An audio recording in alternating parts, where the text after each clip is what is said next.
नमस्कार, मैं हूं आपके साथ प्रियंका शर्मा। जाग उठा भारत में आप सभी का बहुत स्वागत है। बड़ी खबर आपको बताएंगे, हूती विद्रोहियों के हमले। ये बड़ी जानकारी आपको दे दें, हूती विद्रोहियों ने ग्रीस के शिप पर हमला किया है और वो तस्वीरें भी जारी की गई हैं। इन तस्वीरों के जरिए हम आपको बताएंगे कैसे, देखिए, इराक से तेल लेकर जा रहा था शिप और उसके बाद हूती विद्रोहियों ने उसी शिप पर, देखिए पानी आपको दिख रहा है, समुद्र और पानी के भीतर, इस समुद्र के भीतर ये जहाज आपको दिख रहा है, इसी शिप पर हूती विद्रोहियों ने हमला किया है। दरअसल ये जो शिप है ये ग्रीस का शिप है जो कि इराक से तेल लेकर जा रहा था और उसके बाद हूती विद्रोहियों ने अपने निशाने पर इस शिप को लिया। हूती की हिमाकत की बात देखिए, पलटवार की अब बारी है, क्योंकि जो हूती विद्रोहियों ने किया है उसके बाद अब किस तरीके से पलटवार होता है ये देखने वाली बात होगी। लेकिन ये तस्वीरें आप देखिए, ये हूती विद्रोहियों के द्वारा ही जारी की गई है। समुद्र में आप देख रहे हैं ये शिप जो कि इराक से तेल लेकर जा रहा था, इसकी जानकारी हूती विद्रोहियों को लग जाती है, जिसके बाद पूरी एक स्ट्रेटेजी के साथ इसी शिप पर हमला किया जाता है। और आप देखिए कैसे आग की लपटें, धुएं का गुब्बार उठ रहा है। अंदाजा लगाया जा सकता है कि भयंकर और भीषण ये हमला है। हूतियों ने कैसे ग्रीस के शिप को निशाने पर लिया, वो भी तब जब वो इराक से तेल लेकर वापस जा रहा था।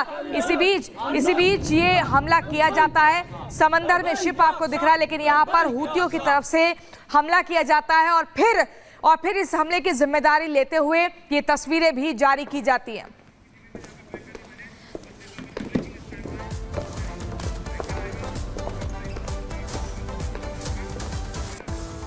और इसी बीच जर्मनी के सोलिंगन शहर की बात करेंगे, जहां पर एक समारोह में चाकूबाजी हो गई, जिसमें 3 छात्र घायल बताए जा रहे हैं। आपको बता दें कि सोलिंगन शहर के, तो ये तस्वीरें भी आपको दिखा रहे हैं। देखिए किस तरीके से इजराइल ने ड्रोन मार गिराया है और ये तस्वीरें आपको दिखा रही है। देखिए तस्वीरों के जरिए किस तरीके से ड्रोन मार गिराया है इजराइल की तरफ से, और ये हमला ड्रोन अटैक हुआ था।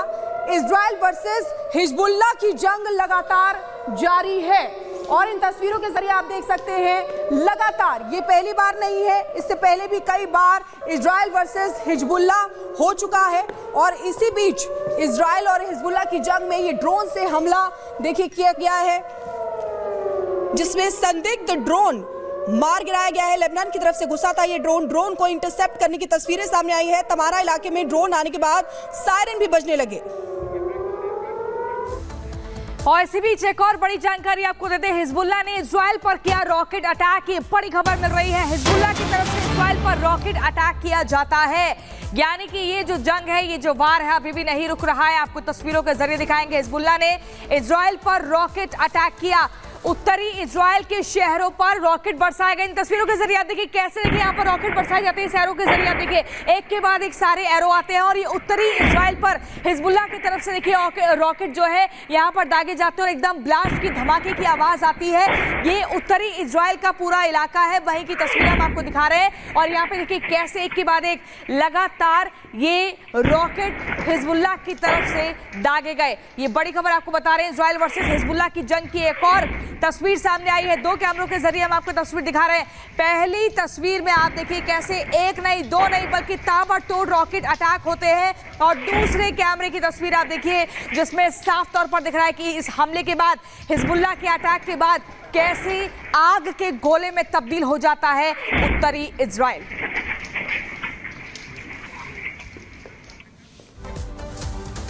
तो 2 तस्वीरें आपको दिखा रहे थे। अब आपको बता दें कि शिमोना शहर में भी लगातार सायरन बज रहे हैं, वहां पर कई घरों को नुकसान भी पहुंचाया गया है। ये देखिए तस्वीरें आपको दिखा रहे हैं किस तरीके से वहां पर सायरन लगातार बज रहे हैं। शिमोना शहर है जहां पर ये सायरन की आवाज जो है डरा रही है, कपा रही है वहां के लोगों को। हिजबुल्लाह के हमले के बाद किरियात शिमोना शहर में सायरन की आवाजें सुनाई दे रही है। रॉकेट से हुए धमाकों में कुछ मकानों को नुकसान की भी खबर है। ये तस्वीरें उस जगह की हम आपको दिखा रहे हैं जहां पर लगातार सायरन की आवाज सुनाई दे रही है। और ये देखिए बीच बीच में ब्लास्ट जो हुआ, उसके बाद किरियात शिमोना शहर जहां पर लगातार सायरन बज रहे थे, यानी कि खतरे का अलर्ट किया जा रहा था वहां के लोगों को। और ये भी जानकारी मिल रही है कि रॉकेट से हुए धमाकों में कुछ मकानों को नुकसान भी पहुंचा है। तो हिजबुल्लाह ने हमला किया, जिसके बाद किरियात शिमोना शहर, जहां पर सायरन की आवाज लगातार लोगों को डराती हुई नजर आई। तो ये देखिए, आवाज लगातार हम आपको सुना रहे हैं कि किस तरीके से खौफ, डर, दहशत वहां के लोगों में साफ साफ नजर आ रहा है।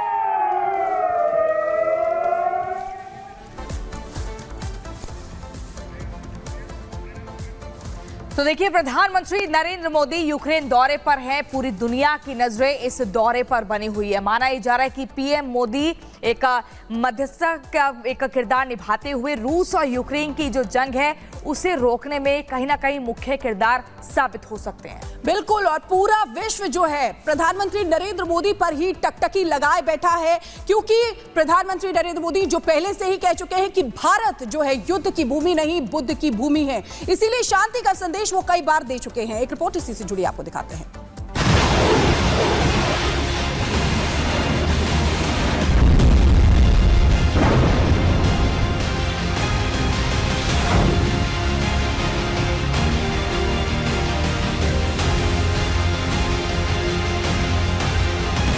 जंग तबाही और बर्बादी के अलावा कुछ नहीं देती।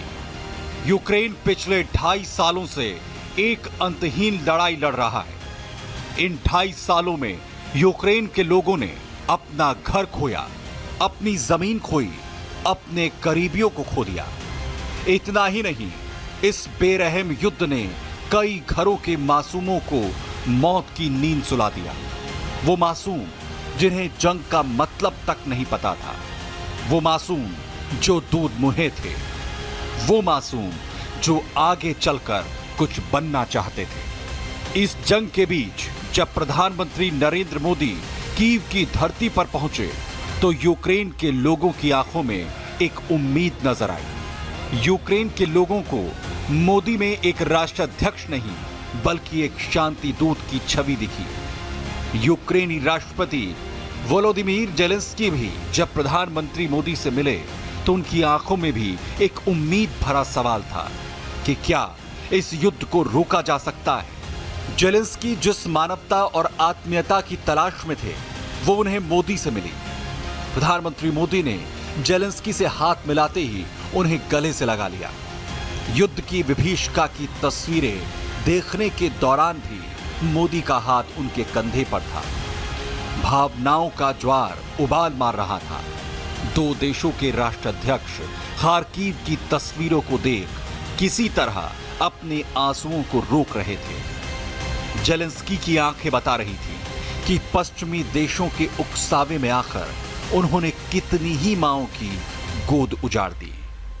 जेलेंस्की की जुबान खामोश थी, लेकिन आंखें मानो कह रही हों कि बस ये युद्ध यहीं रुकवा दो। इन दर्दनाक तस्वीरों को देखने के बाद ऐसा लगा जैसे मोदी और जेलेंस्की एक दूसरे से कुछ कहना चाहते थे, लेकिन शब्दों ने साथ छोड़ दिया। जंग में जान गंवाने वाले बच्चों को पीएम मोदी और वोलोदिमीर जेलेंस्की ने श्रद्धांजलि दी और उनकी आत्मा की शांति के लिए प्रार्थना की। यूक्रेन का ये दर्द प्रधानमंत्री मोदी अच्छे से समझते हैं। सबसे पहले ग्रेजुएट किसकी होती है तो निर्दोष बालकों की होती है, और वो बहुत दर्दनाक होता है। किसी भी सुसंस्कृत समाज में जो मानवीय मूल्यों में विश्वास करते हैं उनके लिए, और जो एक संवेदनशील व्यक्ति होते हैं उनके लिए इस प्रकार की घटनाएं कतई स्वीकार नहीं हो सकती हैं। यूक्रेन 1991 में एक आजाद मुल्क बना था और अपनी आजादी को अपनी शर्तों पर कायम रखने के लिए आज भी जंग लड़ रहा है। पीएम मोदी यूक्रेन के नेशनल डे से ठीक एक दिन पहले पहुंचे थे। ऐसे में उन्होंने जेलेंस्की को भारत की तरफ से नेशनल डे की बधाई दी। आपका नेशनल डे है, ये बहुत ही महत्वपूर्ण दिवस है।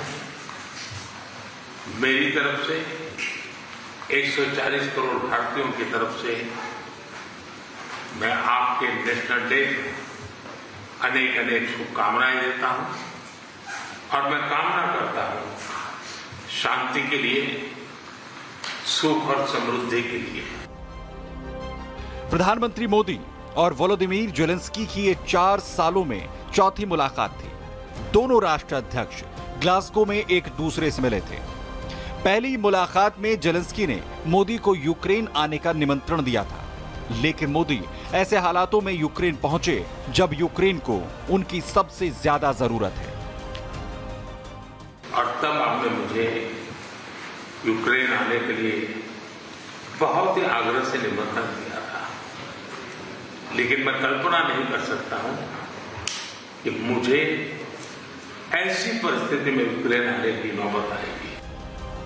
जंग के हालातों के बीच पीएम मोदी के यूक्रेन दौरे के कई मायने निकाले जा रहे हैं, लेकिन यूक्रेन के नजरिए से देखें तो प्रधानमंत्री नरेंद्र मोदी ही वो शख्स हैं जो रूस के राष्ट्रपति व्लादिमीर पुतिन के सबसे करीबी दोस्तों में